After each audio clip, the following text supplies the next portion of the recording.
ஒரு காட்டில் ஒரு கழுதை புலிக்கிட்ட சண்டைக்கு போச்சான். என்னன்னா, புல் வந்து ப்ளூ கலர் அப்படின்னு சொல்லி விவாதிச்சான். அந்த புலி சொல்லிச்சான், நான் சாப்பிடலைனாலும் எனக்கு புல்லோட நிறம் தெரியும், அந்த புல்லோட நிறம் பச்சை தான் அப்படின்னு சொல்லிச்சான். கழுதை ஒத்துக்கலையா, இல்லை ப்ளூ தான், டெய்லி சாப்பிட்ற எனக்கு தெரியாதா அப்படின்னு சொல்லி விவாதிச்சான். சரி வா நம்ம சிங்கராஜாட்ட கேட்கலான்னு கழுதை வந்து புலியை கூப்பிட்டு போச்சான்.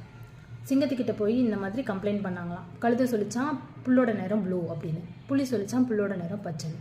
சிங்கம் ஒரு நிமிஷம் யோசிச்சுட்டு, சரி புல்லோட நிறம் ப்ளூ தான், கழுதை நீ போகலாம் அப்படின்னு சொல்லிடுச்சான். நான் புலிக்கு தண்டனை தரேன் அப்படின்னு சொல்லிடுச்சான். புலிக்கு ஒன்றுமே புரியலையா, நான் கரெக்டாக தானே சொன்னேன், எனக்கு எதுக்கு தண்டனைன்னு, புல்லோட நிறம் பச்சை தான், அது எல்லாருக்கும் தெரியும், ஆனால் இந்த முட்டாள் கழுதைக்கிட்ட நீ விவாதிச்சல்ல, அதுக்கு தான் உனக்கு தண்டனை. முட்டாள் கிட்ட விவாதிக்கிறவன் அதை விட பெரிய முட்டாளாக இருப்பான். அதனால் முட்டாள் எது சொன்னாலும் அமைதியாக இருங்க, அதுதான் உங்களுக்கு நல்லது.